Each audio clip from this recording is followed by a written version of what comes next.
An alien spaceship, Frank. Or Right. jaundice. There he goes. Or jaundice. You're either sick or you're an alien. Or both. You got did your nose get hit today? You got a little bump right there. Yeah, no, I fell in the shower. Oh my God. Translation: his wife hit him. Are you being beaten, Frank? There's numbers we can call. I know. 1-800-BATTERED. I know. Get you in the women's home. We're the only guy there. We need to get you that dog statue that comes alive and attacks your wife when she beats you, like that Twilight Zone episode. You mean this? I'm not sure what I did, but I fixed it. There it is. Oh no, that's the old one. That's the Oh, I see. That's the other one. Yeah. Oh, that one. That's the best one we've watched. I don't have anything from that. Oh. Let's go back to her. Well, you need to get some sleep, Frank. I think you're just too tired and you're slipping in the shower. Maybe you need more rest. Falling asleep in the shower. Well, yeah, you shouldn't fall asleep in the shower. Of all things. Don't recommend it. No, it's probably a bad thing. Don't recommend it. All right, guys. It was shower sex. And he slipped on a banana peel. Now I'm green again.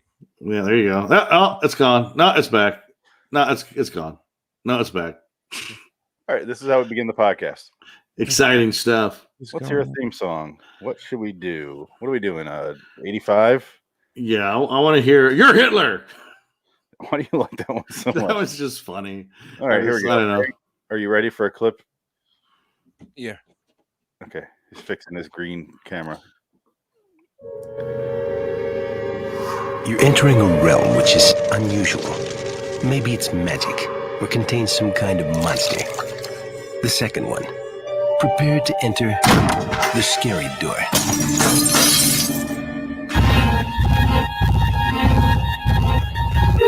Bordering in Wonderland, the Twilight Zone review. There's a gremlin destroying the plane! You've got to believe me! Why should I believe you? You're Hitler! No!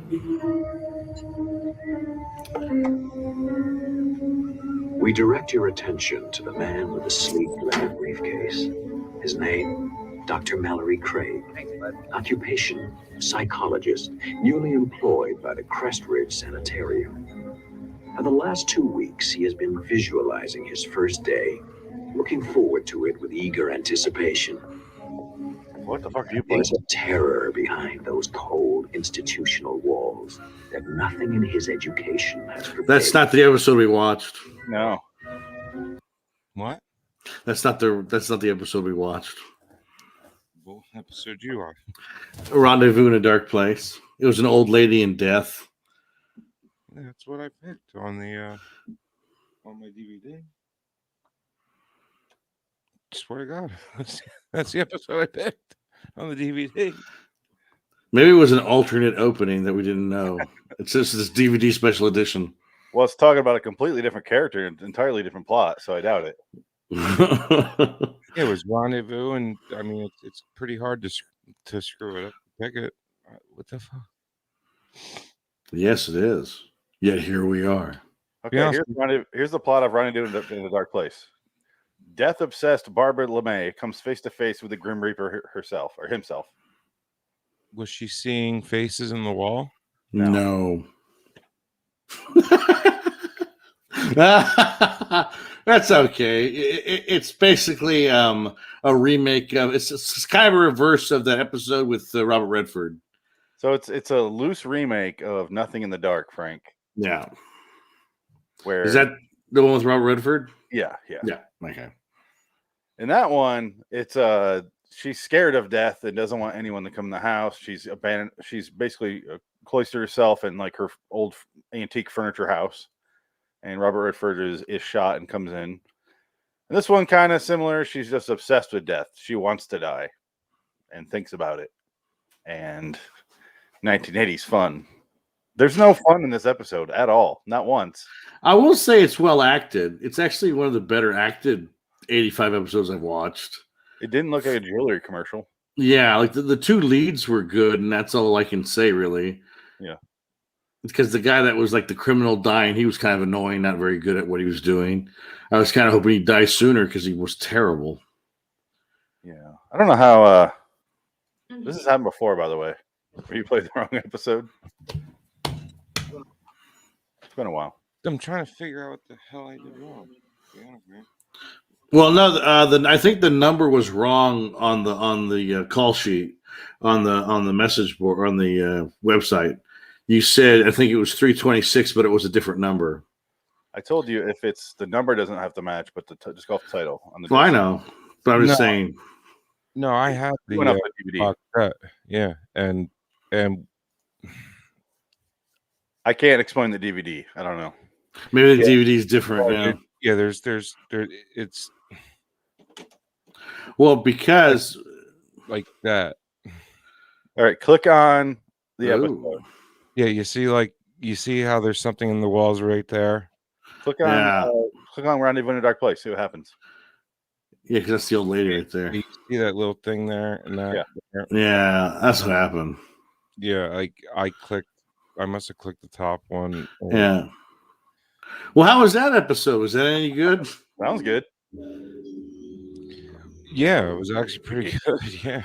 This one was just boring, but I think maybe yours was a little bit better. How about you talk about your episode? We'll talk about our episode. There you go. Yeah, what happened in your episode, Frank?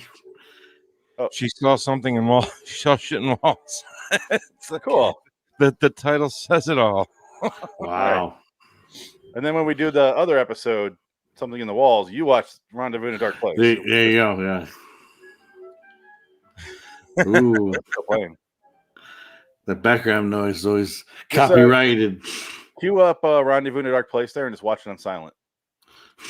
Yeah. You'll fall asleep again and hurt yourself, so don't do it. Because it's only 20-some minutes. By the time we're done, I didn't fall asleep. by the time it's done, we'll only be halfway through. So, okay. So Rendezvous in a Dark Place starts off with a funeral. I made some early predictions that were proven wrong, and I'm glad. Oh. Starts off with a funeral, and then there's an old lady there, like touching the casket as it goes by and touching everything. And then some guys, the priest is at the door, and he's just like, "I'm so sorry for your loss. Were you related to the victim or to the fucking corpse in this other room?" And That's she's exactly like, what he said too. Yeah. And he goes, "All right, bitch, you're playing games. Family friend. You're a fucking freak, aren't you, old lady?" Yeah. And she goes, "No, I just wanted to be in here." And she acts fucking weird. And I was like, "Oh, she's the dead one. Okay." And it did not go the way, but it also kind of did. Just not yet. Well, I figured she was just one of those funeral hoppers because they are people who do that. They're Funeral just bored. Funeral crashers, just juggling funeral. But I really wanted her to go to the reception, and like I wanted her to bitch about the food. And like she's just like, "Man, that Jew that I saw buried at the synagogue, their fucking setup was great. You Catholics suck." Or was it Italian? Bury your dead. You know, but if it was Italian people, it would be better food because the Italians make good spaghetti and shit. Hey, I hung out with the Irish funeral. We drank all night with a dead body in the room. Yeah, it was awesome. That was fucking great. Let me do whatever I want with the body. It was fantastic. Back in the day, people used to eat the body. They still do that in some tribes of Africa. What was the opening scene of your episode, Frank? Basically, she's just talking to the psychiatrist about in the peripheral of her vision, she sees cracks and patterns, and whatever pattern and cracks she sees, there's faces and such. Okay. And then who wrote your episode? I don't know. Oh, okay. I can find out. And what if it was J. Michael Straczynski? It was. Where is it? He writes the bulk of these episodes, I guess, because we've watched 2 of his already. I don't know. Well, yeah, he wrote this episode that we're talking about, the real one. Yeah, he wrote the one about the dog and who beats Frank. His wife beats up Frank. She wrote that. Yeah, the wife that beats her husband. Spousal abuse plus dog toy. Yep, that was it. Whatever that episode called. What the fuck was trio hatred unto death? Is that what it's called? I don't remember. I really have zero memory of what the fuck we watched. Well, because the title didn't match the episode. It was one of those like thoughtful titles. It was Curtains didn't match the drapes. Acts of Care. Acts of Care. Yeah, see, Acts of Terror. Yeah, see, there you go. Hatred Unto Death is something else. I think it's from Tales from the Crypt because I always see it on the wall over here on my bingo hopper thing. I think that's what I'm thinking of. Take that bingo hopper and shut up your ass. It chose me.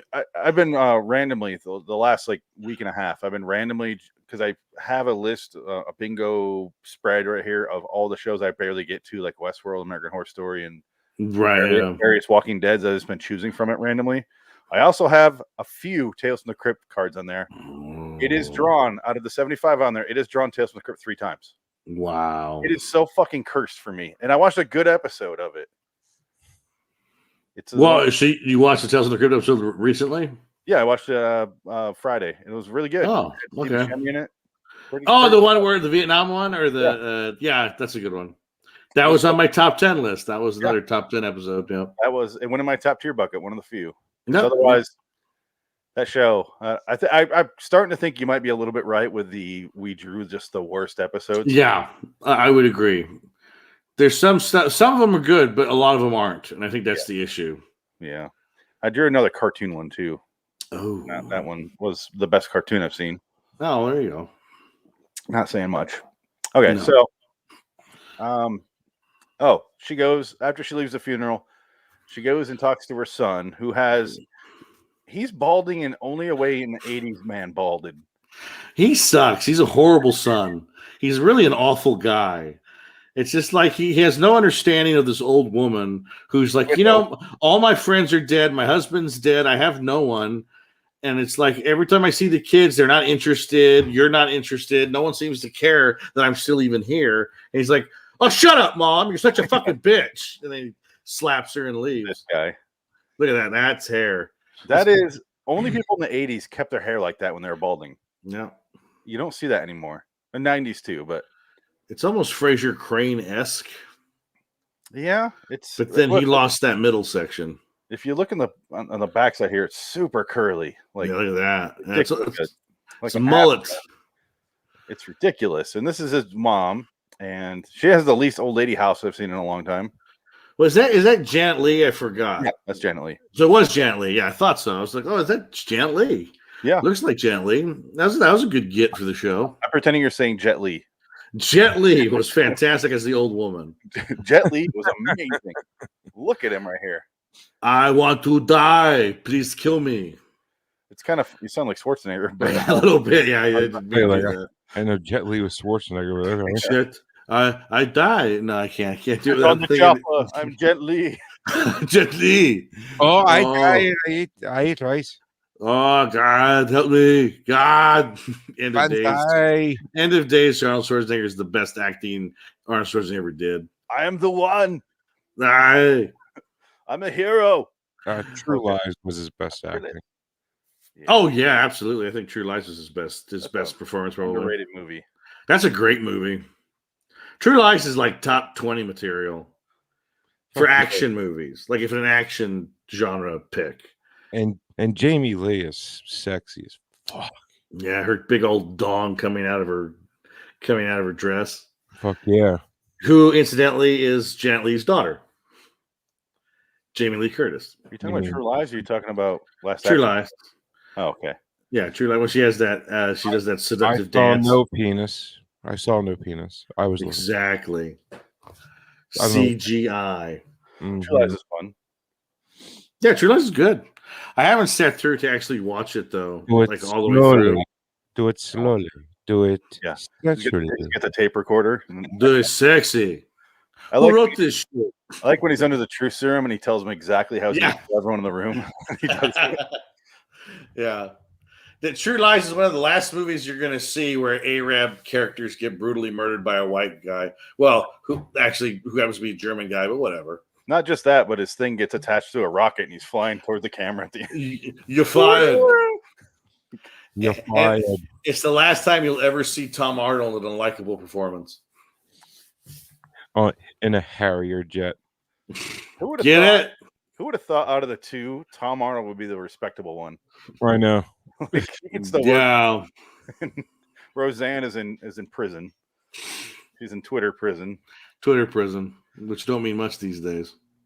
Well, I mean, Tom Arnold came from, Iowa meat packing. yeah, Hormel factory, I think it was. yeah. He was the guy that shot the cows in between the legs with the bolt gun. Wow. I hope that's true. Is that true? Did you say between the legs? Between the eyes. I heard legs. No. He shot It's it. He's terrible at his job. He did it between the legs. Frank's head trauma is affecting him.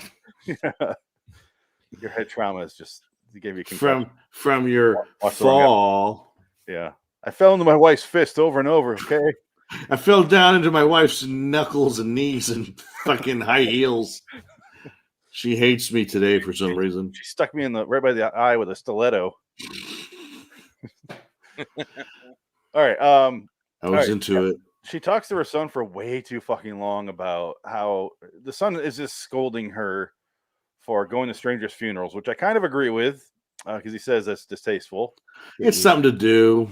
You notice when she says his name is Jason. She sounds just like the mother from Friday the 13th. She sounds like Miss Voorhees. Oh, it's crazy. She's like, that's Jason. hilarious. There were such words spoken. Jason. I'm not gonna find it, but That's all right.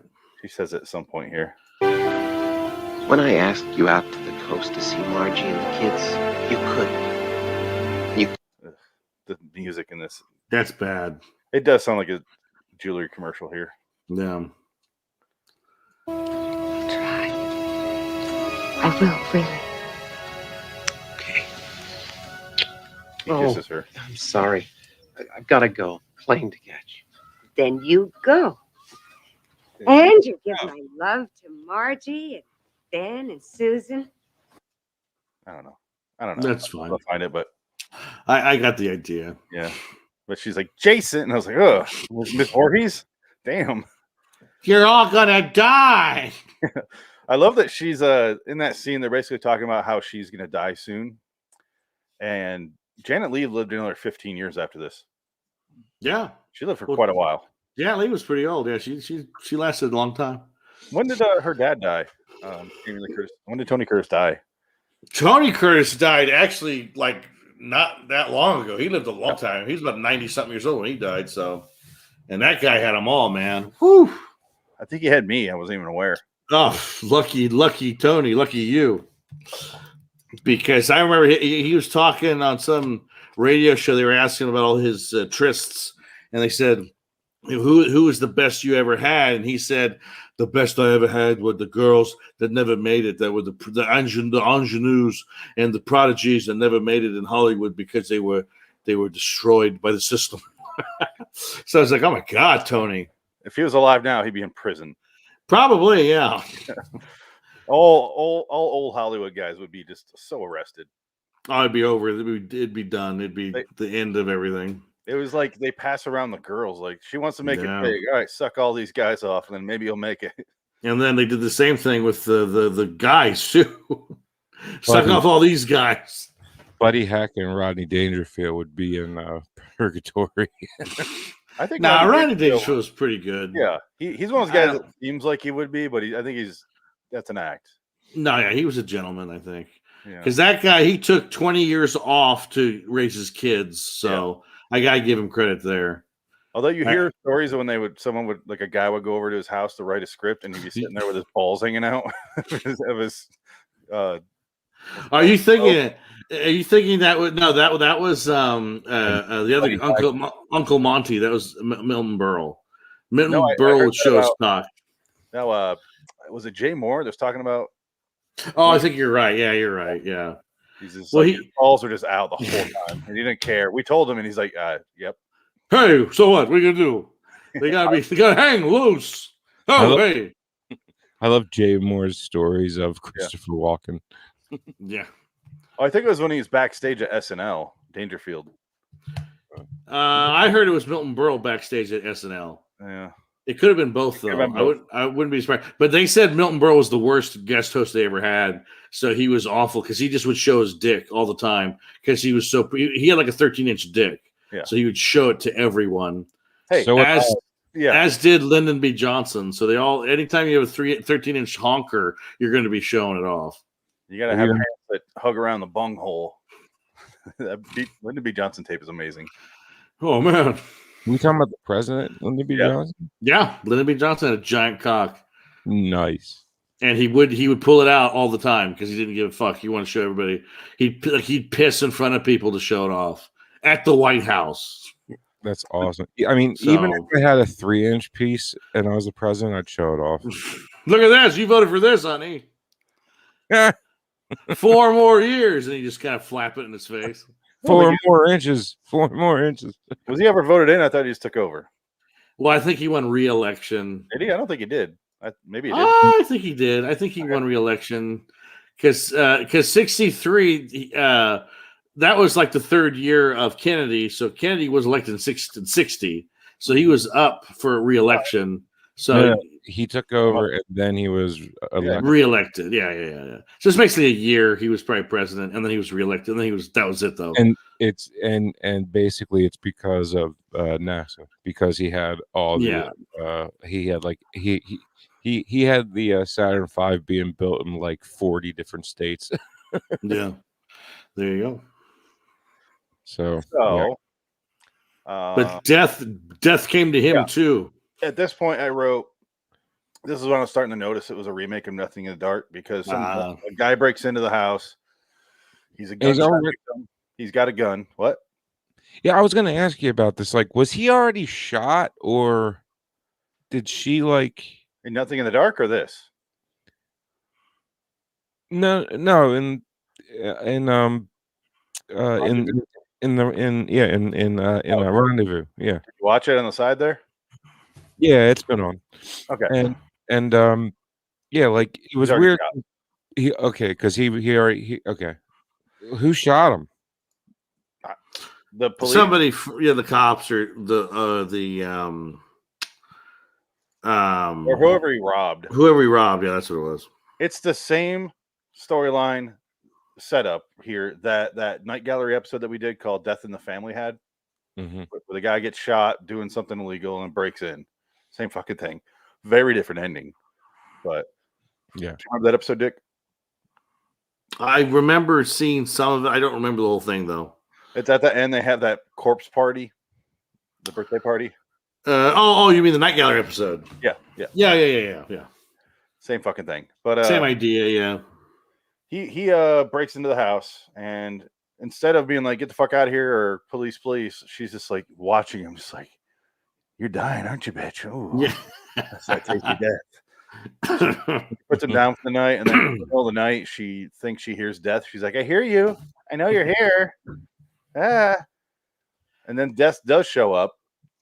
And who's the actor? She takes her top off. It's kind of weird. Here he is. She gets on her knees. It's a good character actor, plays Death. I just don't know his name off the top of my head. He's in a lot of stuff. He's in a ton of stuff. He's always a go-to character actor. Yeah, Christopher Walken light.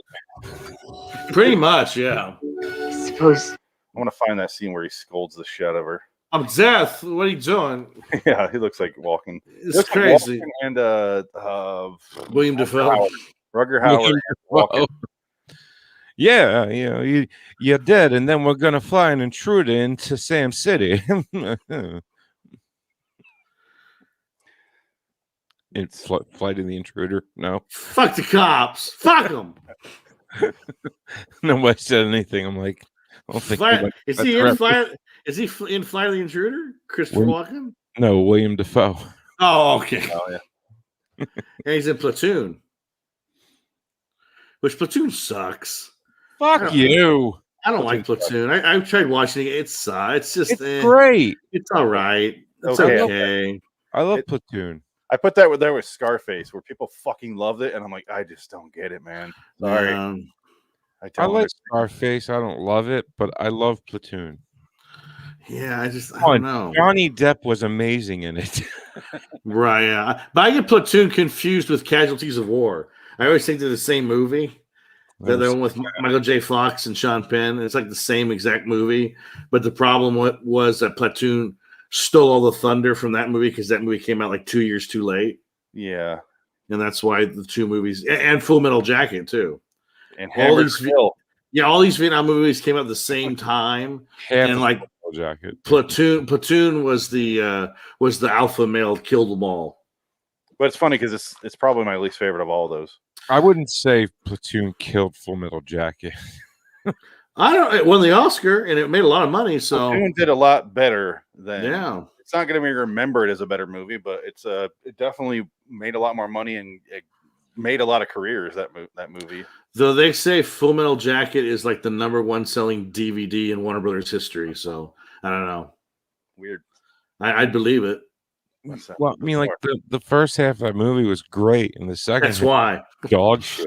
That's why WB just sold it as the half the movie was the DVD, and then they didn't sell the other half of the movie. The other half was VHS. Yeah, you're not gonna watch it anyway. Who cares? Sorry, they sold it as a 2-disc hour and a half movie. Part 1, the one you really want to see. Yeah, part 2 doesn't even have any artwork on the disc. Yes, even though we filmed it backwards for some reason. It's handwritten by Stanley Kubrick on the VHS tape. Please watch this.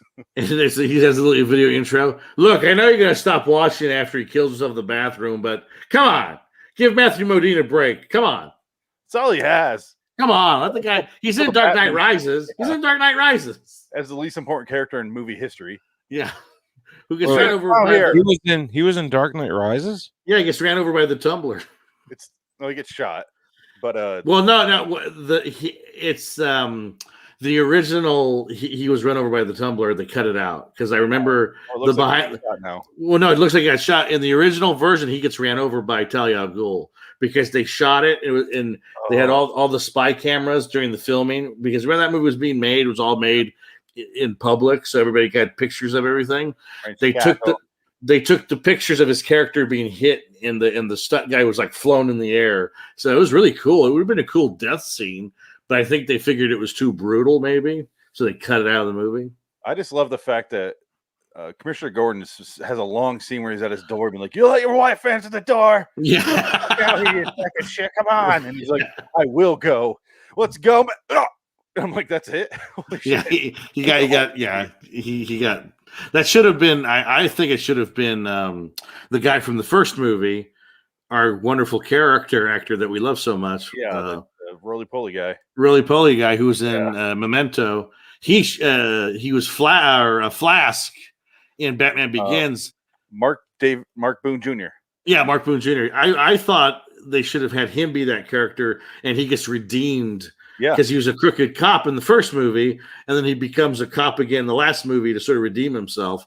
I thought that'd be a better arc, but then we get Matthew Modine. It's like, why?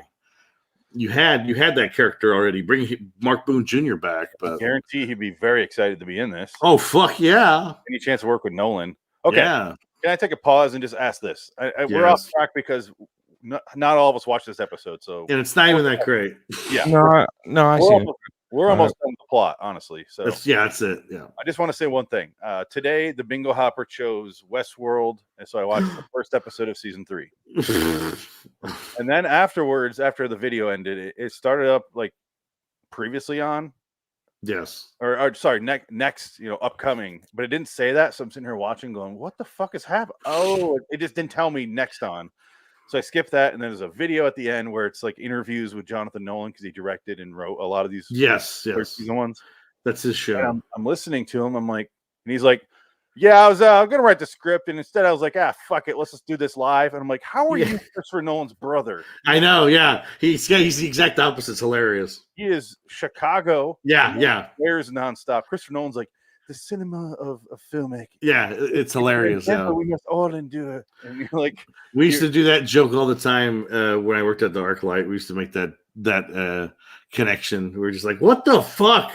That's insane! They're two different people. They're 6 years apart. They're it's brothers. Hilarious. Yeah, in England, and then Then I also read that Jonathan moved to who goes by Jonah sometimes, went to Chicago and then purposely lost his accent, like wanted to get rid of it. So now he has Dan Aykroyd's accent from Ghostbusters. Let me tell you something, Chris. Okay, so the Joker, he's chaotic, right? So he's going to be this character. I think he should be an Iraqi soldier, but we're going to allude to it, but we never know for sure. Okay, here's the thing: Joker, chaos. Okay, Two-Face, great. Let's go with Two-Face. And then I was saying, it's like if I learned German and only spoke German when I went back to my family reunion, and they're like, who the fuck is this guy? He was not raised this way. Be like, Auf Wiedersehen, everyone. That'd be great if Jonah Nolan started talking like a Brit, though. That's what Hubble did. I must say, when I wrote Memento, the short story Memento, I was reminded of a lot of Hitchcockian films. That's Chris. Chris! And then Jonathan. When I wrote that fucking script, I was like, I was eating a sausage sandwich, and I just... God, the Bears. I can't believe that fucking bastard Aaron Rodgers is going to the Broncos. What the fuck? Is he?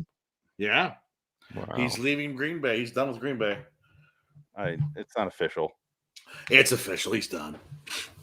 He's going to Denver. It's happening. He won't be there another year. No, he's getting married to that awful cunt, Shailene Woodley. She's like the worst human being on the planet. She's awful. Oh, I just realized I'm still screen sharing that guy. No. He seems to have the same taste of women then. Him, Danica Patrick, and then this girl, I guess. Well, Danica Patrick had no breasts, and Shailene Woodley's got some titties on her. She got some tit meat. Dana Patrick had none. So I think that's what he meant, because he was okay. So Aaron Rodgers. I was talking about a cunt on wheels. Aaron Rodgers, literally in one case. Olivia Munn goes from Olivia Munn to Dana Patrick to this Shailene Woodley. He is like graduating cunt college. It's like he's getting credits. Cunt you. Cunt you. Yeah. Oh my God, that's hilarious. Next, he's gonna marry Ellen DeGeneres. Oh my God, be crazy. He's gonna convert her and marry her. The biggest cut on wheels. Yeah. Ellen DeGeneres. And then that bitch that Jimmy Kimmel got rid of. Oh, who was he with? Oh, Sarah Silverman. Yeah. Yeah. Oh my God. All right, so she's talking to death. He's in the house, and it's the most boring conversation you're ever going to see. But it's just him scolding her as well, just like her son Jason did, where he's like, she's like, "Why don't you take me? You took my husband. You took blah blah blah. You took my take me. He's like, "I'm here for that guy, and I know who you are. I can only take where life is. You are not alive, bitch. Yeah, pretty much. Yeah, you're not alive. Yeah, he was really down on her. Yeah.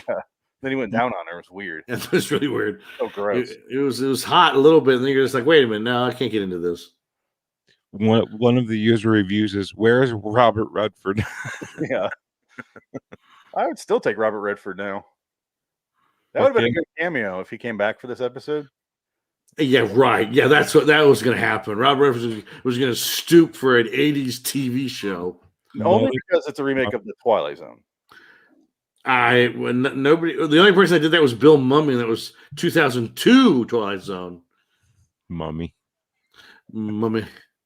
Oh, and Cloris Leachman too, but whatever. Bill Mummy will not get back to me on Twitter. What a dick!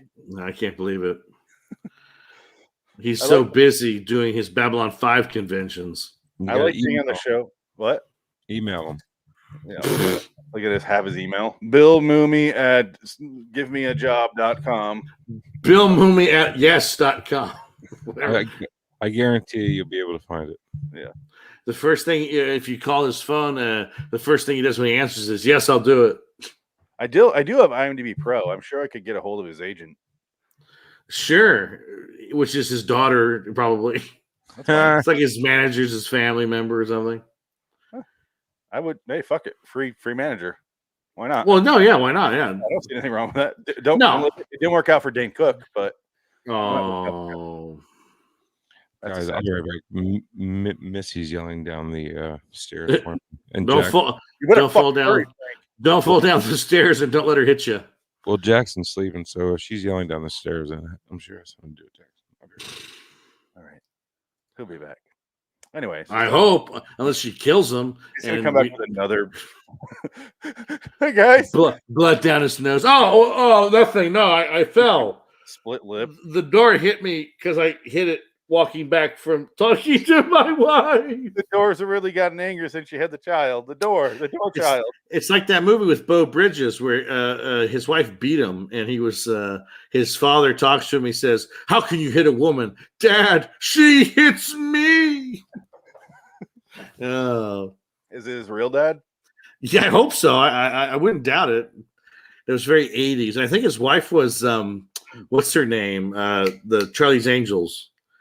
Farrah Fawcett? Farrah Fawcett. I think that was his wife. I think so. And his wife, like, because I don't know the other two. I'm gonna have to look that up because I think Beau Bridges was in a movie where he plays Frank, and his wife beats the shit out of him.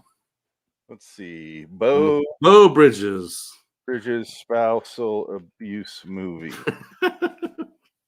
He's in 210 fucking things. Oh, Jagged Edge with Glenn Close. No, that was his brother. That was Jeff Bridges. Oh yeah, so I looked up Beau Bridges. What the fuck? Jagged Edge is actually a good movie. Wildflower might be. Suzanne Blakely. You're probably right. Abused and partially deaf girl is held back to no, it's not that. No. A Stranger to Love from '96. It has to be. I think it's the '80s. It's got to be a time when like those TV movies were prevalent. Just Another Secret? Maybe that was it.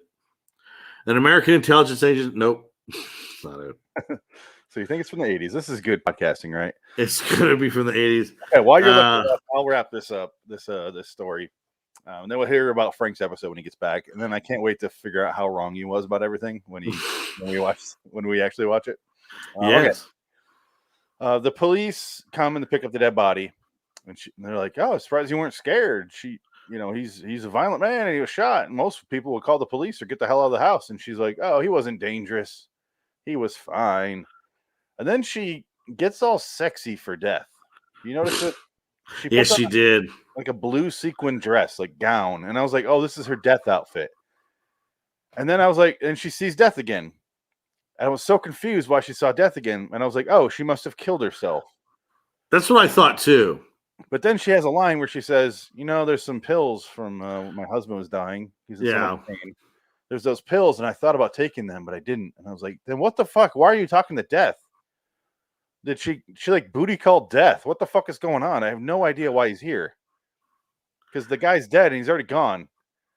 And then he goes, "It's because I want to take you somewhere. Come with me." Yeah, that's the thing. And then he follows her. I would take you. It's the movie Soul Taker. It really is. It is. Yeah. Yeah. And which is my favorite MST episode. But she goes with him and they go to a hospital bed and we see a man there dying and she comforts him and then he's with her and then they walk off and she's death. She's become death. Death becomes her, I guess is the way I would say this in my Robert Zemeckis way. Oh God. Yes. Well, you're not far off. That's pretty accurate actually. Yeah. That's a movie I really want to rewatch. It's not bad. I saw it not too long ago. It's not a bad movie. I remember having kind of like a Beetlejuice sense of humor. It's funny. I think it's funny. Yeah, I just haven't seen it since I was a kid. I just remember she dies. She gets the hole shot in her chest and her head turns around backwards at one point, and that's all I remember. Anyway, that's the episode. It's not good in any way. What would you give this episode out of 10? Oh, out of 10, it's a 4. It's just if it was, if there was more to it, I'd like it more. It just nothing about it speaks to me, and it just wasn't. It was boringly shot. It's not interesting. It's just everything about it is just. It's forgettable. It's just like, blech. So I don't know. I just wasn't happy with it. It's forgettable. That's what it is. Yeah, I also gave it a 4. I wanted to go 5, but there's literally nothing I like. But it's not bad. You're not annoyed watching it. You're just kind of going, and Yeah. What's the point? Like, holy shit, get to the point. And then it just peters along for 20 some minutes, and that's it. Doesn't go. Yeah. How did Frank already watch the episode? Well, it was very short, so. Yeah, but not enough time. We're only 40 minutes in right now, as I said that. He was watching it off and on. Yeah, and then double time. I tried to watch. Oh, I started watching the third season of From Dusk Till Dawn. Also, their second. Oh my god, where do you find this show? I didn't. It's on Netflix. I don't have Netflix. Yeah, and I was sitting there watching, and I'm like, I have no fucking memory of season 1 whatsoever. But I still was like, fuck it, I'm just gonna keep watching. But it was the only time I went to the 1.5 speed.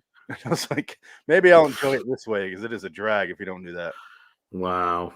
I don't recommend 1.5 speed for anything else, but if you're gonna watch From Dusk Till Dawn the show, go ahead and click that button because it's worth it.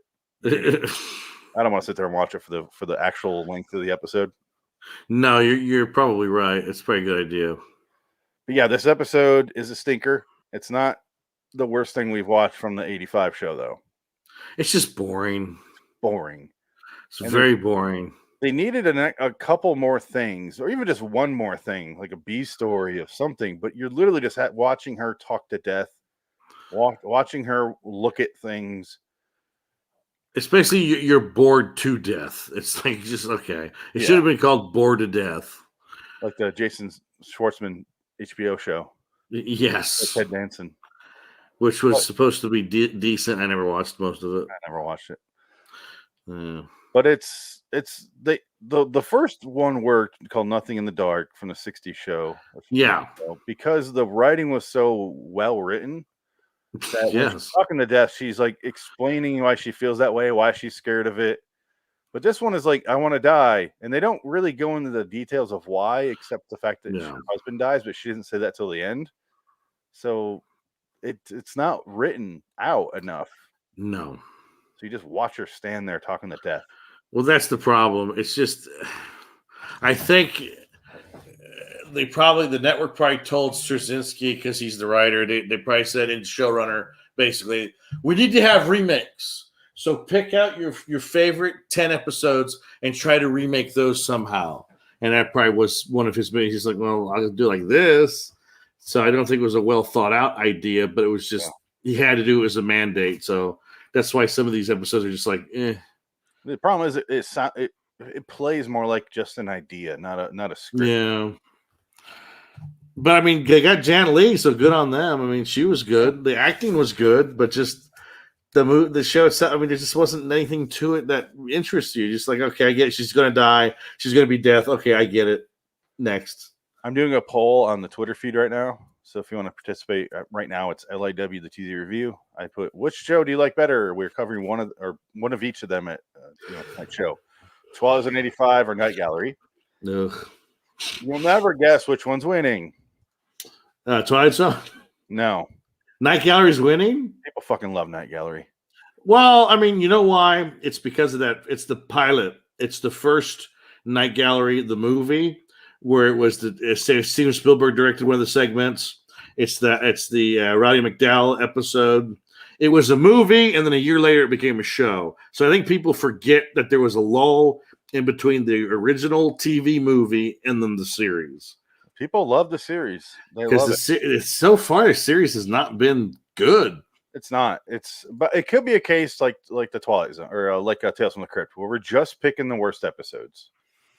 Because I remember watching them as a kid and going, that was pretty good. And then when my mom was over for Christmas or whenever the fuck she was here, she put in an episode and I was like, this isn't bad. But where are they? We just haven't got to them yet. We haven't really done a whole lot of Night Gallery ones, to be honest. So true. Well, because we keep getting the Jack Laird segments. Yeah. And that just pisses us off. And so that's leaving a bad taste in our mouth. He's alive. Frank's back. He's alive. Is your other eye okay? Oh my God. Look at all the blood. Got a nice pack. You got a piece of steak on your open head wound. Just put some meat on it like Stallone. Did you get the venom out just now, Frank? Is that what happened? Suck the venom. I'm that quick. That's quick.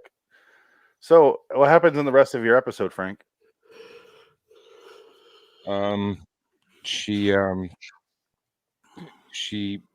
becomes part of the wall or something, and then she signs herself out of the mental institution that she's in, and the doctor's like, what's going on now? And she's wearing patterns now, and all I kept thinking about was patterns. Too bad she didn't jump out a window like a normal Twilight Zone episode. Not a whole lot of windows in an insane asylum room. No. Yeah, or faces and walls. Yeah, it's a padded cell except for that giant plate glass window right there at diving distance. I have to go. Rah! No, she was even seeing faces in her kid's spaghetti. Well, SpaghettiOs has shapes in it, so I can believe that. No, it was straight up spaghetti. Well, the two, Oh. meatballs with the two eyes. Oh, shit. Faces in the Spaghetti would be a much better title. I'd watch it. Yeah. Sounds way more interesting. You're using too many, you're putting too much onion in the sauce. I don't put too much onions in the sauce. I'll put onions in sauce. All right, so I'm looking forward to that episode when we get to that, Frank. I don't know if it's up on the board, but Probably not. I just have the episode numbers. I don't have the titles, but yeah, that's the end of this episode. We're done talking about it. Yeah. You skimmed through it, Frank. Any thoughts? I thought the guy playing Death looked the part. Yeah. Good. Yeah, he was fine. I want Robert Redford though. I want to take you away, Dad. You come with me.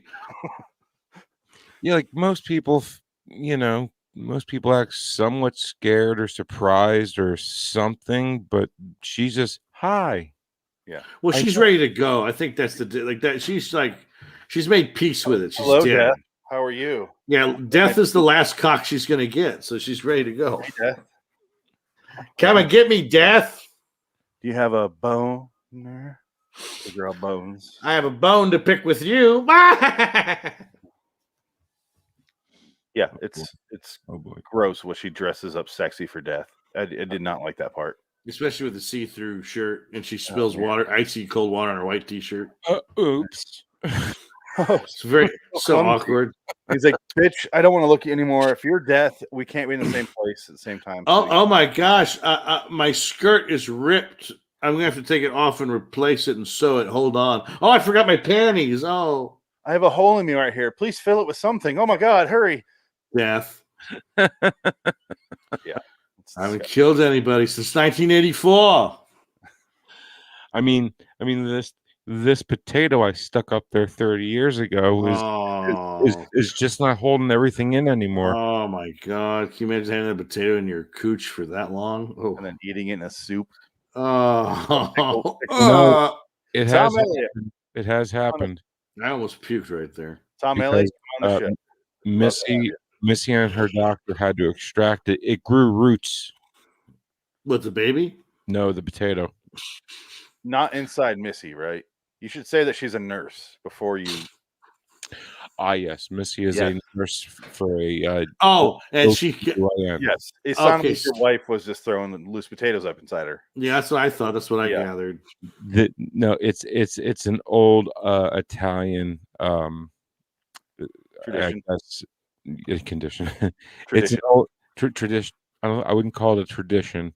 I would call it a old Italian sex toy. Potatoes in the cooch. When women get old, their shit falls out of them. I've never seen that, but yeah. So it's like when you put it in something to absorb the salt, it's going to just absorb your. No, I mean, let's face cervix. Yeah, that's it. Yeah, it falls out. Well, I mean, you get a hysterectomy, yeah, but it's technically that. It happens. My point being is when it does. Potatoes are the most phallic-y of vegetables, except for the cucumbers. Are you saying the potato is supposed to absorb the uterus as it falls out? No, it's supposed to keep it up back in there. It keeps the fallopian tubes running. When it falls out, and you got to shove it back in. You learn something new every day from this show. I'm And amazed. Then she got a potato and she put it up there to keep things, up in there. But then she couldn't get the potato out. So your wife's a nurse and she had to take a potato out of somebody that stuck it in their rectum and it had roots growing in it? Not Not rectum. the rectum. Oh. OBGYN. How would it help that situation up in her butt? How would I know.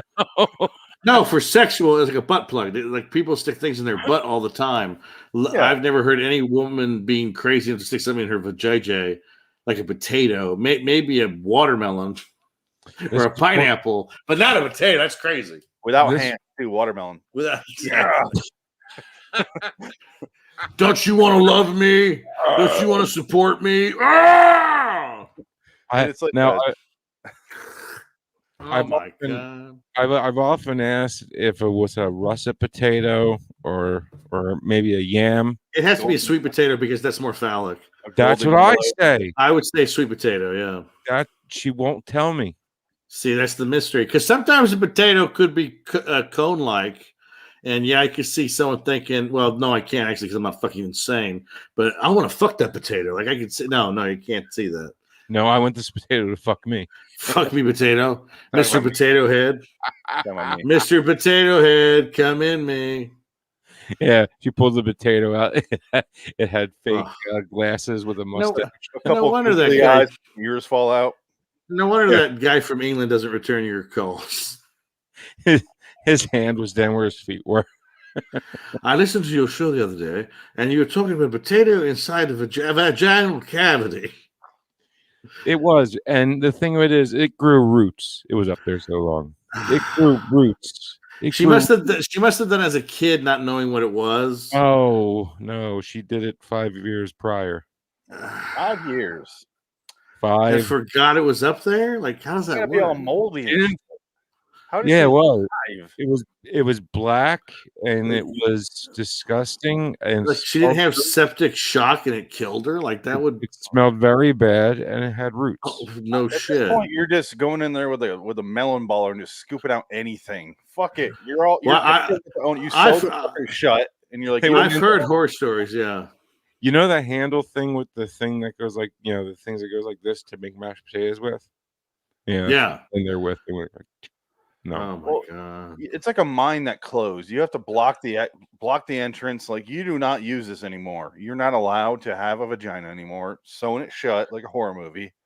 Well, I have a friend that's a nurse, and she's told me horror stories too. And I'm just like, you can't believe it. Like you just like, there's people that actually do this shit. They're wacky, fucked up individuals. And she told me once there was a guy that came. This is the best story. I love this one. This is sick. There's this big obese guy came in. I can't remember if it was a male or a female, and she said I got a pain like right here, like I can't figure it out, and like they had to roll up the flab, and they found a dead rat. What?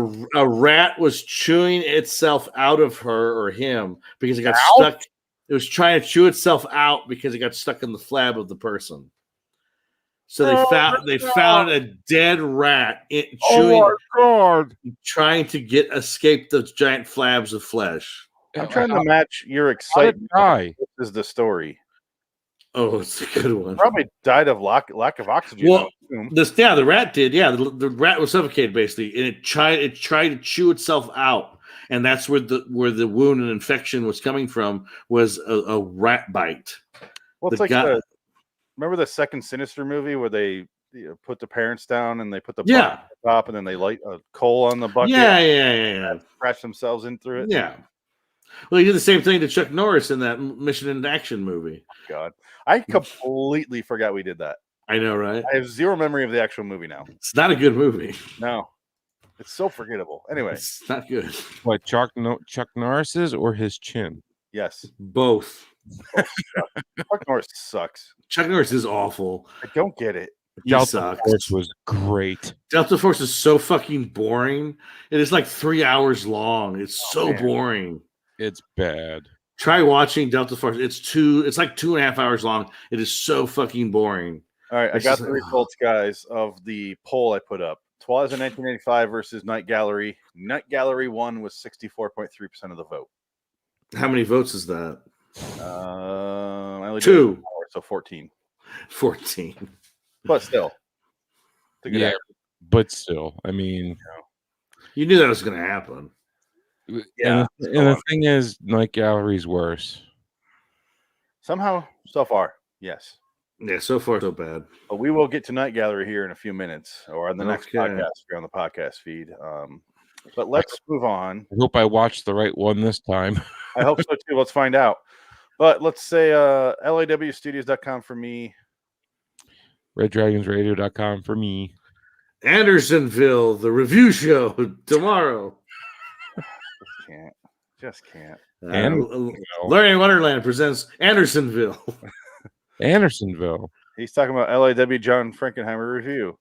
That's right. Wait, John Frankenheimer did Andersonville? Yeah.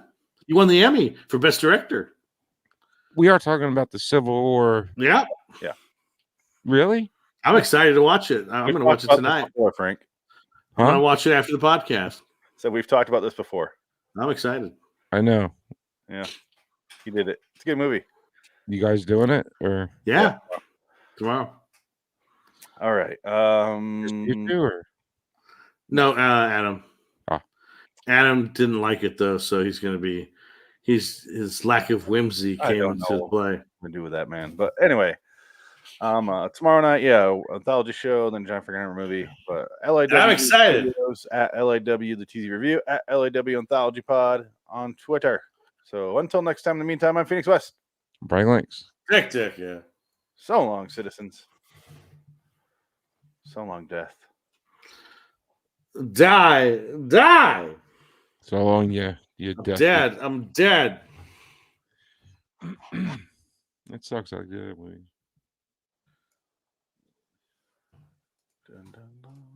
Oops, what the fuck just happened?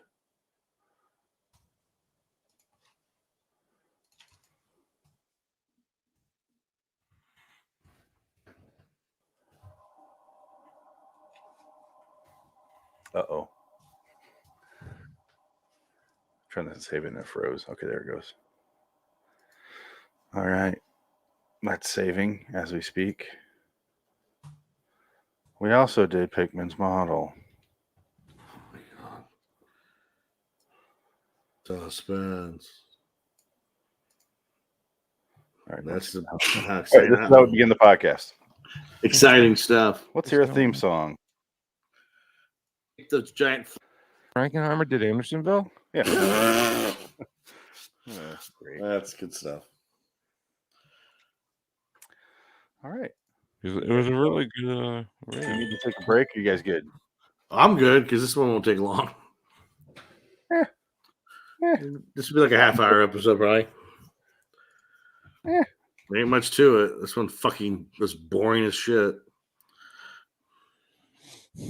I mean, at least we could have seen at the end them crack through the floor and have the monster come out. Hold on. We're not there yet. Podcast here in a second. Don't spoil it. I'm just saying. Spoiler. Starting the podcast now. I didn't spoil it. It's not like I said the guy's name or anything. No, we're not. I was joking. You're good. Let's see. What theme song do you want to hear, guys? Okay, nobody's talking. So. The original. Always No. like the original. That's for the Redux episodes, I think. Let's do Fair enough. Here, let's do this one. Stop! Don't you see what's happening here? They're fattening us up so they can eat us. Oh, come on, Lisa. You don't believe me? Then just look at this book that I found. Humans, you have stopped eating. Listen, you big, stupid space creature. Nobody eats deception. Bordering in Wonderland, the Twilight Zone review. They thought we were going to eat them. Good God. Is this some kind of joke? No, they're serious. H.P. Lovecraft, known to the aficionados of the occult, demonology, witchcraft, as a master storyteller. I was going to say. Is responsible for our first selection in this museum of the frequently morbid. To you connoisseurs of the black art, you'll probably recognize it. It's a painting that tells the story of a young artist who recruits his models from odd places. And the models are very odd indeed. The painter's name, incidentally, is Pickman. The title is Pickman's Model. And where else would you see a story like this except in the Night Gallery? You kind of sound like Casey Kasem right there. He does. That was the most Casey Kasem I've ever heard Sterling be. America's bottom 40 of TV shows. The Night Gallery. He wrote an episode. Jack Laird came to prominence writing for John Denver. Oh, God. Okay, welcome to LIW The Twilight interview, episode 250 for Night Gallery. Wow. 211A, Pickman's Model. Ugh. I am Phoenix West. I am Frank Links. Somebody said Sparta. I'm a Dick yeah. Welcome, guys. 250. Sounded like what's his face? Bruce Springsteen before song. 1, 2, 3, 4. I gotta tell you, so I was walking down the street and I heard a man tell me, I got a Pickman's Model. He'll come in here and watch me paint. And I said, these are my jeans and my shirt off my back for the working man. 1, 2, 3, 4. 2, 3, 4. The story's one. Yeah, exactly. Yeah. 2, 3, 4. Yeah, that's fucking Springsteen. Anyway, yeah, Pickman's Model. It's a full-length episode. It's still produced by Jack Laird, but not written by Jack Laird. Luckily. It was directed by Jack Laird. It's produced. It was directed by Jack Laird. I remember that specifically. Oh, no. Because when I saw that, I was like, oh, fuck me. Totally made it up. I had no idea. Jack Laird is the director. director. Jeff Corey and Jack Laird. So he must have done the other part. So, yeah. Jack Laird had full credit, so he must have been a ghost director. Yeah. No, this is part A, so he must have done the other part. Oh, okay. Yeah, there you go. Yeah. Now H.P. Lovecraft died like a long time ago, didn't he? Oh, absolutely. Good.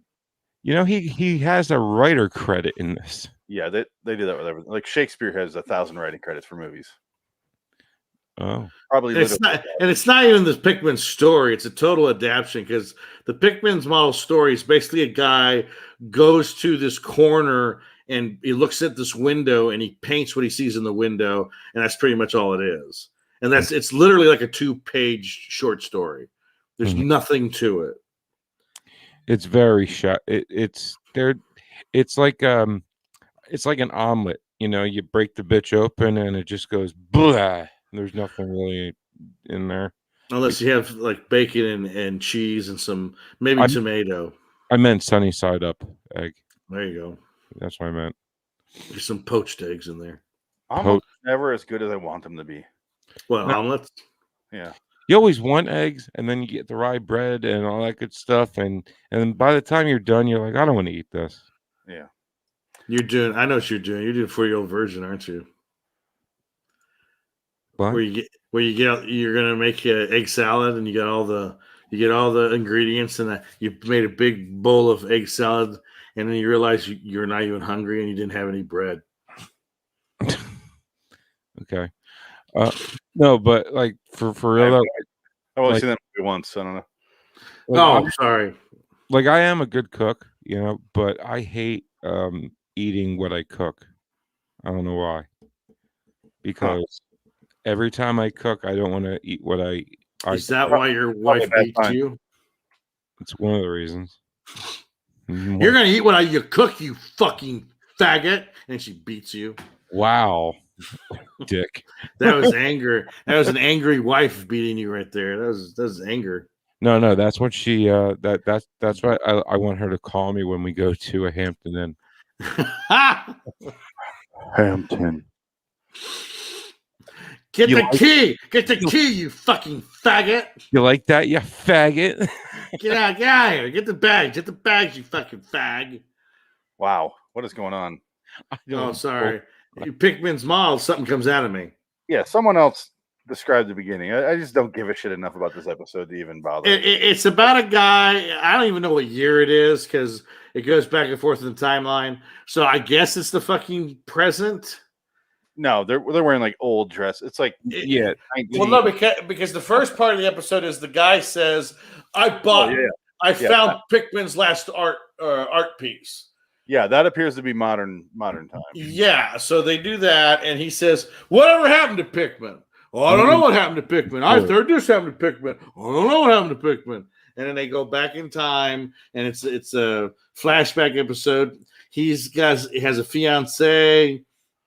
He paints these pictures, and then he's like reluctant to show his secrets or dispel his secrets to his girl, and everyone talks about him behind his back. Is he really this macabre guy? And does he have ties to the darkness and the devil and blah, blah, blah. And then it ends up being that, yeah, he does. God, don't ruin the ending. We're not there yet. Hey. Well, let's get there. That's it. What happens in between? I mean, really know. nothing. Like, I don't know what else you could say. Yeah. Well, I want to say. Boring. The beginning part, they're talking about this guy, and he's like, "Oh, he must have ran off with the money." Like, no, he was penniless, but his paintings are super expensive now. Well, I mean, paintings are always worth more when you die. I mean, look at Hitler's paintings. I will. Look at John Wayne Gacy's paintings. I mean, yeah, I will. I have 5 of them. I mean, Dick's got a whole gallery of them. Just the ones where he made out of human feces. Galleria de Gacy. I have that one, and I did you know Gacy made a nipple belt? Oh, I don't doubt it. Yeah, I want to watch that new Gacy documentary. It's on Netflix, though. Ooh, is it? There's a new one. Why don't you show the nipple belt? I just like the fact that like Gacy, with the last interview, just like all these serial killers, the last interview they had before they're executed, he says, "Oh, I'm innocent. I'm totally innocent. I didn't do any of it." And they said they found 15 bodies in your house, like in the crawl space. It's planted. Like, what? 15? Yeah. You think they'd stop after 5 and say, "I think this is enough to put them away for life"? Yeah, exactly. It's like they went above and beyond Call of Duty. That's all I gotta say. So did Gacy. You know, he's doing Lord's work out there, killing young men, and well, having sex with them first, obviously, and then after too. Yeah, and then making some good fried chicken. Well, first he's got to lobotomize him first, you know. No, that was Dahmer. Was it? Dahmer did that, yeah. Dahmer tried to make them slaves. And you ever go down that rabbit hole where you look up serial killers over? I did that the other day. Yeah. So I was like, when did he die? And I was like, trying to remember who was executed and who died. And I just went down a rabbit hole. And, Jeffrey Dahmer didn't get executed. He was killed by an inmate. Yeah, he was murdered. That's what I was looking at. Yeah. So, well, I think that was a total setup, and that was one of the family members had a gang, was gang affiliated, and they took care of him. He's like, he was glad. I think he wanted to die. No, I think that, you know, because there is a thing called jailhouse justice. Okay, and like the prisoners. Exactly. Yeah, prisoners have a code. You know, they don't like kid touchers. No, and they don't like. None of my friends last in prison. It sucks. all my friends die as soon as they get inside the prison. Trying to find a prison husband, and no, you got to find another one. How do these lunatics get married? I don't get it. Well, in California, we just released 66,000 of them. Good. Because California, like violent offenders, and we just released right in. We just released 66,000 violent offenders in California because our state is ran by the smartest people. Who's in a recall? Yeah. Oh, he's done. Yeah, Caitlyn Jenner's going to be our next governor. The farthest left cocksuckers. Yeah, exactly. You have no idea. And it's like it's the worst places you can live. It's amazing. Well, that's what happens. You let these people run things, and this is what happens. Yeah, they're fucking crazy, dude. Not go down this rabbit hole. No, but they're crazy. It's just that's all I gotta say. Definitely. They're nuts. Anyway, Arnold Schwarzenegger was your governor. Come on now. He was terrible. He was awful. Cleaned up Hollywood though. He was so bad. He was so bad. He basically busted all the homeless guys out of there. I'm Jet Li. I'm coming for you. Watch the previous episode to get that joke. Oh! All right, guys. Pickman's model. What the fuck do we have to say about this episode? That's it. That's basically his fiance. Yeah, it's just he paints monsters, and oh my god, he's so good at it. he has a class in the beginning, and he's telling his students to paint what they see. So this woman paints the plastic plants as like dying and drooping, and he's like, how do you see that with fake plants? And she's like, you tell me to draw what I see. She's basically trying to make herself seem as dark as she can so she can fuck the dude. Yeah. And she draws like him in the background, kind of creepy. And he's like, the shit is this. Her name is Mavis Goldsmith. Of course it is. I hate H.P. Lovecraft. I'm sorry. Yeah, I hate H.P. Lovecraft so fucking much. But you too? I mean, is it like weird conspiracy? I think the problem with H.P. Lovecraft is the Stephen King effect. He's a good like idea guy, but execution terrible. Well, every execution I've seen of his ideas has been terrible. So yeah. Well, just you don't like that cosmic dread shit. That's the other. No. You don't like that stuff, so that's why. Yeah, that's all he does. Even his good. That's it. I like Stephen King movies, so yeah. No, but you like Stephen King movies that are adapted because you don't. The original source material is not as good as the adapted material. I've never read them, and I don't. Well, yeah, there you go. Yeah, exactly. Well, same thing, but I like one and I don't like the other. But no. The Langoliers was amazing. Tommy Knockers and Dream and Chompa. It's literally the fucking. It's a Pac-Man. Yeah. And Balky with Perfect Strangers, Balky gets eaten alive. Yeah. So dumb. He has to have a girl with some sort of handicap that has psychic powers. He has to have that. Well, it's always the same. Yeah, Stephen King is always there's an abusive husband, molester. Somebody's molested. Somebody has a sexual perversity background, and the and a writer, and somebody's an ex-addict. Always a writer in a Stephen King. And he's always an ex-addict or a drunk or a former cokehead. Yeah. You all right, Frank? Okay, Frank's finished. He got some more venom out. Okay, so he changes his face on her painting to like a weird werewolf-looking dude, and then he leaves. He gets fired first. Actually, he gets fired from his job in the slowest and most polite way possible. Where she's like, "We realize your artwork is scary as fuck, so your services are no longer required. We will pay you for the rest of the month." I'm like, "Holy shit! I wish most jobs had that." Yeah, right. Pay you for the rest. I'm sorry. He's waiting for me to boot him. He's just waiting. I'm sorry. Are you smoking menthols? Half menthol. We've been through this before. I know they're gonna make those illegal. You know. I don't care. It's coming. No, they're national. It's gonna be a federal mandate. They're gonna get rid of menthols. They won't. Yeah, they shouldn't. That's racist. Hey, well, weed's legal, but menthol. Yeah, exactly. Go figure that one out. They won't do it. I stopped attempting to figure anything out. You know what they won't do? They won't open that pit at the end of the episode with the monster inside. Tink, can you tell it's a fake floor yet? By the way, that makes no sense. Yeah. Well, hold on. Like all the bricks go. Let's get there. Okay, so he goes after he gets fired, and he goes to a restaurant, and he's sitting there drinking his tea. She fucking shows up like a weird stalker, crazy girl, and she sits down with him, and he's like, "Why the fuck you here, bitch?" He's so mean to her, and she's just like ignoring everything. She just races past all the red flags of "leave me alone." Yes, Frank. I want to call bullshit that this guy's drinking tea. Opium tea. Oh, well, never mind that. Yeah. Okay. That's moving on. Please continue. Yes, but he's drinking the tea. She invites herself there, and then she's like rude. She's like, "You gonna get me tea, or do I have to do it myself?" And he's like, "Fine, more tea." And then he doesn't even give her a chance to touch the tea. He gets up and starts to walk the fuck out of there.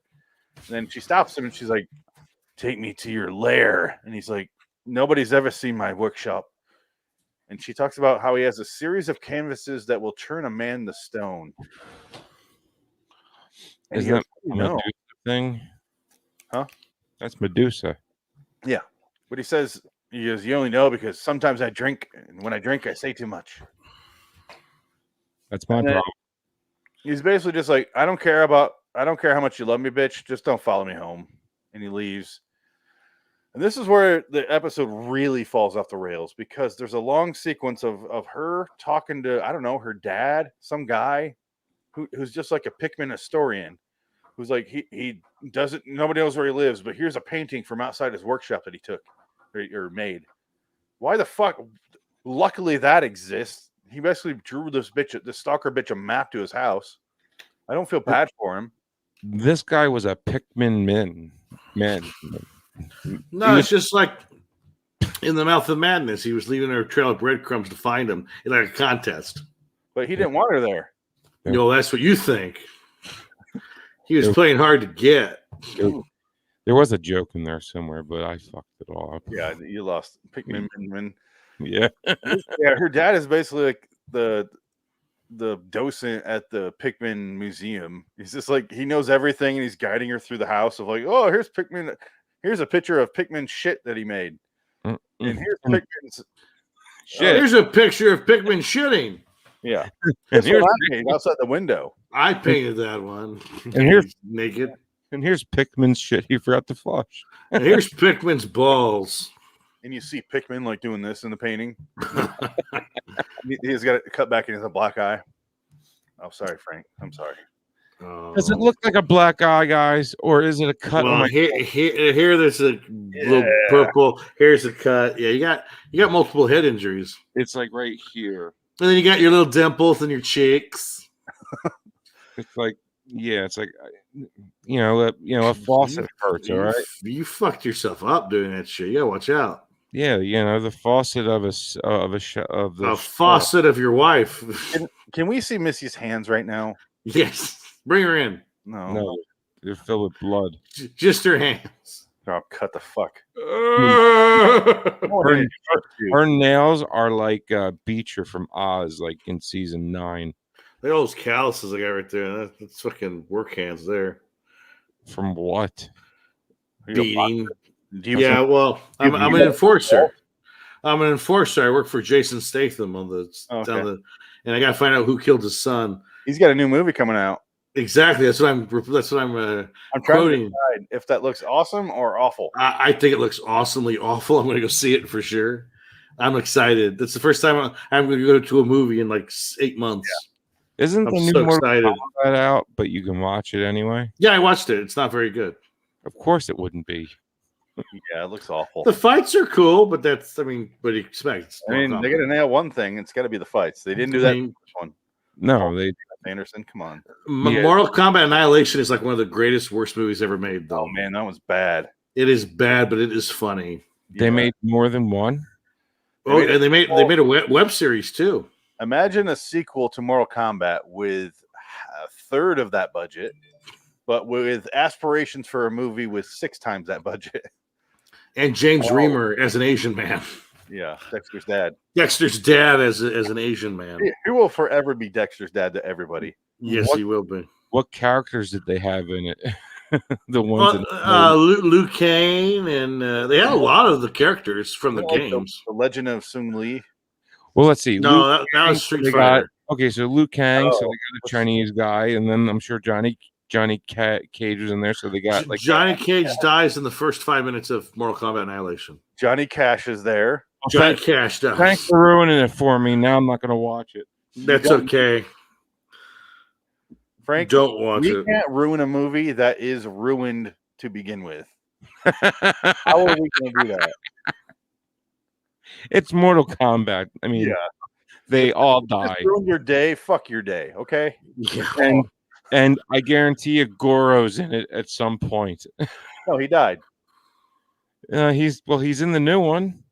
But this is a remake. In the first Mortal Kombat movie, he falls off the cliff. Remember? He dies in the new one too. He's always dying.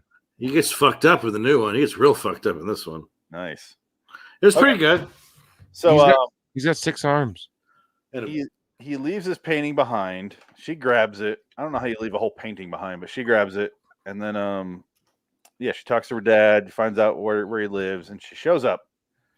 And he's like freaking the fuck out, like she walked in on masturbating. He's like, "Oh God, nothing going on here. You should leave though. I got work to do. You should leave. I need to finish." Yeah, he was watching porn. Huh? Was he watching porn? He must have been. Well, it was back in the day before you can watch porn. But okay. Yeah. Sorry. That's fine. Go ahead and finish. Wait. I did earlier. It was tearing paper. Oh, he's freaking out that it's too late, and then he reveals that he's been painting something, and then he goes into another room, and then a monster pops out. I thought it was Pickman. Was it not Pickman, right? Because Pickman shows up and fights it, right? That's what happens. No, this episode is so confusing. Monsters. Yeah, whatever. but where did this one come from? You think it would be that he is the monster? That's kind of where I thought it was going, but it's not. Yeah, no, it's much worse. You know, Phoenix, I thought the same thing until he showed up to fight one of his creations. I'm like, well, I was wrong. It just doesn't make any sense, though. It's like, why? I just noticed something here. Let me rewind. Okay. 7.6. You know the ending where monster shows up, scares her off, and then basically it cuts back to modern time, and then they're trying to find Pickman's lost stash in modern time, and they start pickaxing through the floor. Do you remember that floor? Yeah. Look at the walls right now. Oh my God, it's the floor. It's the same fucking thing. Well, they gotta save money. Because what the fuck island is this? I have no idea. But let's go ahead and fast forward to the ending because let's see. Oh no, see that's Vichy, France, and then occupied France, and then there's Spain. Look at the floor when they catch up to modern times. Huh, Dick? Huh? You like that, Dick? It's pretty good. It's pretty good. Thank you. Look, there's a window. A perfectly good window somebody could have went through. I know. Missed opportunities galore in this episode. Okay, ready? Yeah, right here. It's like the only thing that disappeared.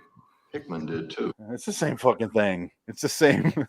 And it's like, why is there an edge to the floor like that? Yeah. Well, it's supposed to be a cover over a well. I just realized that right now. But watch what happens. It's supposed to be brick. The whole thing. The whole thing goes. And that's what's in there.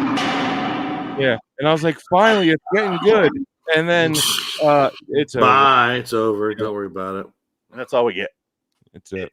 It's so fucking lackluster. But it didn't make any sense because in the episode, that creature kills Pickman, and he carries Pickman off, but we never see what happens to him. So did the monster? Well, yeah, the monster voluntarily went down into the well and put himself in the well. Yeah, he must have been hiding there. I have no idea. None of it. Yeah, it doesn't make any sense. I want this painting. That's all I know. Look at this thing. I'll get that tattooed on my back. The part I want is just a vacant stare going on here with like weird teeth. That's what happened to me earlier today. See? Exactly. Into the dishes. I love you. Leave me alone. I'm sorry. I love you. Not in front of the baby. I have a dishwasher. Its name is Missy. Oh, no. Do the fucking dishes, you fucking piece of shit. You know what's funny, Phoenix? You beat me to it, man. I was about to say it's Missy. I said you beat me to it because I was about to say her name's Missy. Yeah, I got it. Yeah, I know. You beat me to it. You beat me to the cheese. So that's Pickman's model. Yeah, that's what it is. All right. There's really nothing else to say. How did it get a 7.6 on IMDb out of 200? Yeah, I couldn't. I 232 reviews. Well, part of that is you got to realize they stacked the episodes together. So there's 3 stories here. It's true.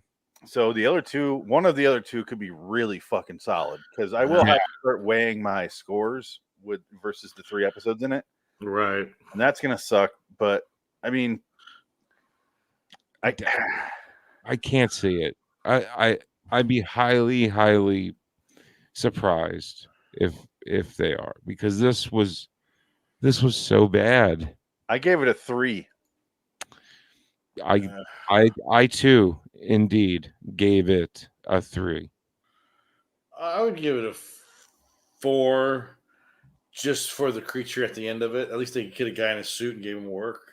Yeah, it looked good. That was fun, but other Yeah, than that, yeah, that brought it from a 2. it was just so boring. I dazed. I like this was a 20-minute episode, and I dazed off. I was just like, oh my god, 27, 28 minutes. I Was it had that long? Yeah. I had to rewind it by 5 to 10 minutes twice. Ooh, no, thank you. Because I was watching it and I had no idea what was going on because I spaced the fuck out. Yeah, Clearly toward the end, I spaced out because I literally go, "Wait, did he turn it? No, he didn't." I didn't realize. Did you say he killed Pickman at the end? I didn't realize that. I thought they both just ran off. No, he falls. They both fall, and then the monster like kind of like paws him, and then he lifts him up and takes him away. And it's like, well, where did they go? Like they don't explain that because the girl's screaming the whole time, and then the guy like runs out with her, protects her, and it's like, well, what happened? They don't really explain. You know, the Classic Lovecraft. I guess, yeah. Let's not explain anything. I do have a video of Rod Serling on creative control of the Night Gallery on the Dick Cavett show. How long? Ooh, 8 minutes. Oh, I saw this. It was actually pretty good. Is it? Yeah, it gave me no control. It's actually worth listening to. Let's watch a little bit of it. Yeah, that sounds good. My next guest is a 6-time Emmy Award winner for 16 years, ever since he received the Peabody Award for Requiem for a Heavyweight, which is Peabody top of the profession in television. His current television series, Night Gallery, is probably known for, he's known for that and Twilight Zone, of course. And he recently completed a screenplay, which is about to open, I think, a movie called The Man, James Earl Jones, opening around the country shortly. I mean, of course, Mr. Rod Serling. It's the same brick wall. Wow, somebody went crazy in the background. Ah! Holy shit! That's fucking Rod. I love you, Rod. I love his rod. Is that Arthur C. Clarke? I want to suck it. Arthur C. Clarke is there. He's a fucking Show kid me your toucher. tits. Did you two know each other, both having written? And now he's a rod toucher. Sci-fi. Once before, yeah. SF, not sci-fi. Sci-fi is this guy's. I worked 2001. Yes. Sci-fic is what it would be. Actually, I write lots of books. I live in Sri Lanka where I fuck little boys. Do you have you ever been afflicted with nightmares? And if so, did you ever get a story out of one? No, not nightmares that the normal, average, ordinary person wouldn't have. His hair looks like Martin Scorsese's eyebrows. Yeah, original. I don't know. Ask Arthur. How dare you talk to Rod Serling? None that I can sell. I think some people have the feeling that a writer could probably turn his dreams into stories, and I don't know a case of that ever happening. Maybe shut up, Dick. Polaroid once or something. I hear that. Look at that carpet. That's bad dreams, they say. You have to be transposed and changed. If Rod lights a cigarette and it falls on that carpet, it's going to erupt in flames. The studio's gone. And my dreams, of course, that aren't way. producible anyway. In any most public place. Can Rod not open his mouth all the way? No, his Can't. teeth are you know. Here's the cancer. I feel sorry for you, ever since I read an article about you in TV Guide recently, where you came off very depressed and worried and so uncomfortable, upset Yeah, over it. like, thanks for bringing that up, asshole. I read it and didn't realize it was about me. I'm not depressed. I don't have that massive an ego that I run around preoccupied with myself. I'm particularly sorry you brought it up, Dick, because I've been fascinated by what's been said here this evening. What you did on the convention floor and Arthur's comment. I just want to see the Night Gallery. It doesn't remotely belong to me. I have no proprietary interest in scripts. I front the show. Night Gallery. It doesn't remotely belong to me. I have no proprietary interest in that at all. Some of the shows are quite good and quite interesting. Some. But it's not science Some. fiction, and it ceases to be fantasy. It's Jack Lair's a cunt. Run through a cemetery. And apparently that was a it tries joke. to compete with shows which are more popular than it is, namely Mannix, which is very action-packed and full of violence, and I suppose of its type, of its genre, it's very well done. But that wasn't what Night Gallery was supposed to be about, Dick. It was supposed to be a much more cerebral exercise.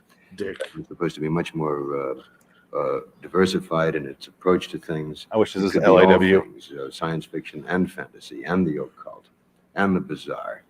But unfortunately, it's been an inconsistent show. But it may do very well. I just wish Wow. they'd use somebody else other than me. That's all. Holy What shit. you're talking about is lost. Pause it. Pause. Rod is. That's why I love watching Rod interviews. The man is so honest to a fault. Yeah, That's that was great. brutal. Yeah. He doesn't give a shit, dude. That's what I love about him. He's So like, it's like he gave up on Night Gallery at some point. oh It yeah, is- like after he signed the contract. Well, I'm done with this piece of shit. He's like, I'm standing in front of paintings. Like, the fuck am I doing? Well, he does like things that have a more of a. Obviously, we talk about the morality tales of Twilight Zone and the redemption, a possible redemption. And this series so far doesn't have any. It's just macabre stories or macabre. No. Yeah, like So- Phoenix. You know, if you were a hammer, you'd be hitting a nail on the head, buddy. Ugh, God, It's bad. just Just- we haven't watched one Night Gallery episode where it's about a morality story or about a character who's in a bad situation and wants to get out and change his life or his or her life. And we haven't done one like that. I mean, we've only done a handful of episodes, but so far, and the ones I've seen are just Yeah. kind of like they're spooky stories. That's it. Yeah, and it's just like the one thing you can say about the TZ is, you know, there's a lot of episodes where the theme and the story and everything is still relatable to this day, and that's and I think that's what's so great about the original TZ, right? And that's why I think it has such long staying power. Yeah. The Night Gallery, on the other hand, there's no underlying story, there's no message, there's nothing. I want to hear him shit talk to the show more. Yeah. That's hilarious. I thought I had at one point until the phone didn't ring for several weeks. And then I kept wondering, when are they going to ask me? And they never asked me. They've been very nice. They've been very gentle and very good-hearted and warm and very unhostile. But unfortunately, that doesn't come with creative control. And I think in all medium, no matter be it film or TV, the writer should exercise a great deal of control. And he doesn't, unfortunately, except on Broadway. And there he has control by virtue of a very solid, cemented contract with the Dramatist Guild, where you can't hire a spear carrier until the writer is duly consulted and gives his approval. But the drama is the only drama, the only art form in which the writer literally has a say in anything. I see scripts of my own on television, and I wonder who wrote them. I don't recognize them. People aren't there that I wrote about. Lines are said that I didn't write. Concepts are produced, which I have no knowledge of. And that's been the problem of television. Again, I'm beginning to sound depressed, and I'm not. I'm a very happy, contented man. This is like a Love it. like a battle rap. Yeah. The studio's rebuttal. It's like there's lines in there I didn't write. it's like wow, the spear chuckers that they got in the show. I've been putting this off because I've had this clip since we started this because I was looking around for what he talked about, and this is our first time watching it. So I love this. This is great. I can tell you've done nothing but laugh since That's you right. came in. And I'm hanging myself on a lamppost right after the show, but outside. Why can't you just put a stop to that? Just say I have absolute control, or you'll have to go find yourself another boy. That's what I've done. And They they found themselves found another boy. And that's the reason I've come on the show, Dick, to ask if you could use sort of a second, a second fiddle banana type fella. Grim, surly, somber, that kind of guy. Mm-hmm. Sure. That's Right. exactly. Well, let's get back to the. is Dick Cabot the worst host in television history? Well, one would say he's the best host. Yes, he's both the best, but he's so awkward, and it seems like he doesn't know what he's going to say in any second. Where as he's saying it, he's, well, I think that was the charm because, like, you watch his shows, his guests say the shit you never would hear him say. So he must have had a power. But listen to Rod right now; he's just being honest. Yeah. But if you watch a lot of the Dick Cabot show guests, they're doing the same thing. Like, you should see the one with Truman Capote. It's fucking great. Oh God, I don't think I would. Oh no, it's hilarious. Truman Capote just goes off on actors saying how stupid they are. It's great. All I got to do is watch Jason Smith talk a little bit about that. Hi, what's it? I was afflicted with the wanderlust that led me down to the bayou. Yeah, it's like What are you talking about, man? like Truman Capote's voice kills me. Anything you were interested that we were talking about before? Say, has this ever been would this be the old night gallery or more Twilight Zone kind of idea that actually took place, I was told, once in England, some years ago, in a remote part of some county in England, some people got a strange thing over their television screen, and it was a program with Americans and American accents. And some of them called to find out what it was about and why it was on. They didn't understand what it was. And nobody could explain where this program was coming from, and it was only being seen in that area. And it was not broadcast in England or anywhere on the continent. And as they collected the details of it, it turned out to be a program that had been broadcast live in America, in Texas, I believe, on a local station. Holy shit, get to your point, Dick. 8 years previously.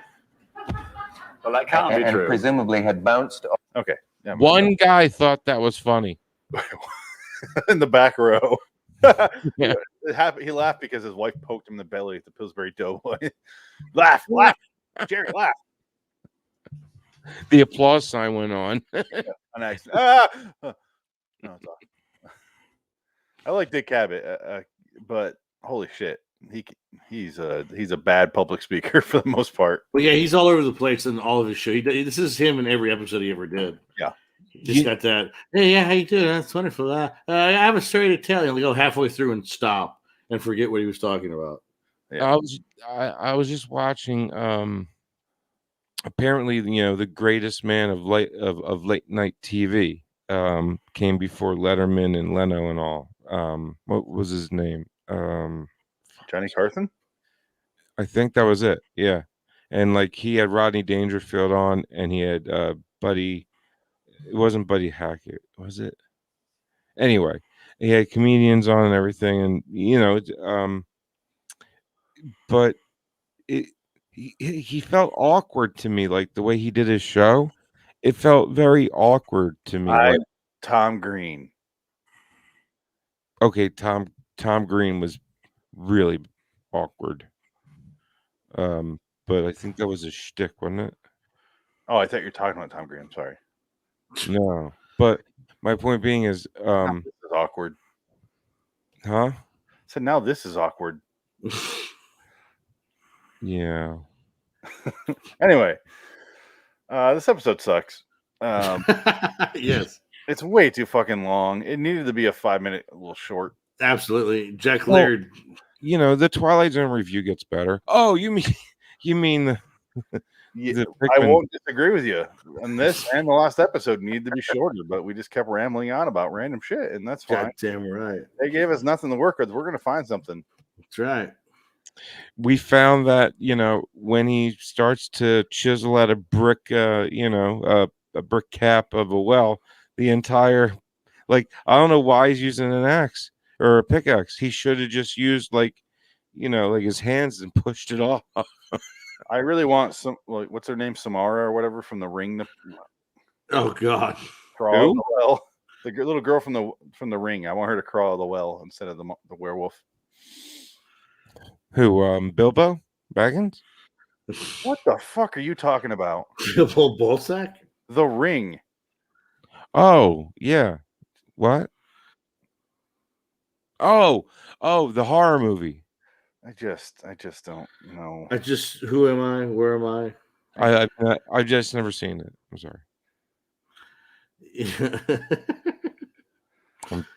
Dick Cavett, ladies and gentlemen. Dick Cavett. No, I like horror movies. I just haven't seen a new one in so long because Missy doesn't like horror movies and shit. Well, she doesn't like movies, period, but she doesn't like horror movies. What, 17-year-old movie now? Well, I would say anything Mike Flanagan does is good. I've been with her for 20 years. Mike Flanagan didn't do that movie. No, I know anything but modern horror, anything Mike Flanagan does is good. Yeah. I'd say he's the hope that I have for modern horror. That's it. Yeah. Wasn't he Irish? I don't think he's Irish. I assume he is if his name's Flanagan. No, he stole it. He's fake name. Oh. He's a liar. It's a Flanaganwinsky. Flanaganwinsky. Fucking Jew. Flanaganinsky. Wow. Polish. He's a Polak Jew. Polish Jew. Look like a fucking joke to you? Flamarama ding dong. How many Polak Jews does it take to change a light bulb? Oh, did you hear about that Polish airliner that crashed into the cemetery? Oh, they recovered 10,000 bodies. Classic. I just read makeup artists Leonard Engelman and John Chambers used the original mold for the creature from the Black Lagoon to make arms and legs of the monster in Pickman's model. Oh, wow. The exterior of Mavis's Goldsmith Back Bay home in Pickman's model is the Munster Mansion from the Munsters. Oh, I knew I recognized it. Pickman's model takes place in 1896 and 1971. So the answer's that. What? And I don't know why that got you, Dick. No, because we saw the 1971. We were questioning if it was a period piece or not. It wasn't. Yeah, that was from. Wow, that's ridiculous. That's fine. I don't mind that, but I don't know. I'm out. that's what takes you out. I know. That cost him a star. I'm down to 3. Now we're all at 3. Okay. Yeah. Did it. I'm down to 2 now. You know, we should start doing another bit on this show. What's that? Let's start off every podcast with this episode is 10 stars. Yeah. We'll talk and then deduct stars as it goes along and come to one consensus of a score. I like it. I like that. Doug gets so pissy. Yeah. I like that. And then we'll come down to a score and be like, okay, this deducts a star. Well, I feel like we'll do 50 of them and be like, it's negative 47 stars. Like, yeah. No. we can only take stars for real things. Well, and we can only deduct a half a star at a time. Okay. We'll do that next week for those 2 episodes that we're doing, which are both 1985 episodes. No. Frank, so pay attention. 150 Button, which I believe is the original version of the box. Oh, okay. What's in the box? What's in the button? What's in the button? Could be wrong. I don't know, but what's behind the button? The hottest button to button. So that's what we're gonna do then, and then the next episode after that is 216 Private Channel. So it's about Spice Channel. Yeah. I remember back in the day when I used to have a satellite in my yard. Yeah. How big was it? Oh, it was the size of an above ground pool because I had one right next to it, and it was the same size. I had that too. Yeah. So like the Stay Tuned satellite dish? Oh yeah, absolutely. That big. Yeah. And then I also had a pedophile show up at my house. Oh, Jeffrey Jones. Jeffrey Jones showed up at my house and was like, "Hey, little boy." Was he really a pedophile? Huh? Well, he collected erotic art with like 15-year-old boys in it. That's all. So that's a yes. Yes, absolutely. So I just looked it up, and Button is the original version of the box. So okay, yeah, is a box of the Button and an unusual offer. In the movie, it's fucking James Marsden and I forget who the wife was. Do you remember, Dick? In the movie, it was Cameron Diaz, I think. Yeah, Cameron Diaz. And there's a button where you could press it and you'll get $1 million or whatever, but someone in the world will die that you don't know. And they're sitting there ready to press the button. And that's the fucking movie, and it goes on forever. Well, all I know is it was the end. That was the end of Richard Kelly's career. Yes. That's what the button did. How many times do you get to press the button? Once. That's it? No. You press it multiple times because in the movie. Oh, I don't remember the movie. Don't give it away. Okay, I'm sorry. Because we will do the movie on this show at some point because Richard Matheson wrote it. You fucking asshole. Sorry. I want to rewatch it. And wow. It's not his fault he wrote it, Dick. I know. The episode could be good. I don't know. This episode is a 2-parter, but it has a 7.8 on IMDb. That means nothing. I know that. Could be good. But Matheson wrote it, so it's got it's Matheson has the best track record for movies that are based on his stuff. Yeah. But he also, the box. But Could be good. Who knows? But we're also doing a private channel. I don't know what that's about. I could find out in a second here. But Well, it's a channel that's private, obviously. Private channel. But anyway, satellite dish. I remember me and my cousin found out there's a SKU button on the remote for our satellite dish. And we found out this like weird sequencing order where if you hit that and then like 3 other buttons, it would just unlock all the channels. We watch Playboy, Playboy channels and that sort of shit. And we're like, holy shit, this worked. Fuck and yeah, dude. Never could figure it out again. It was a one-time thing. And we got everything out of our system then. No, this is like pre-masturbatory days, but I was gonna say how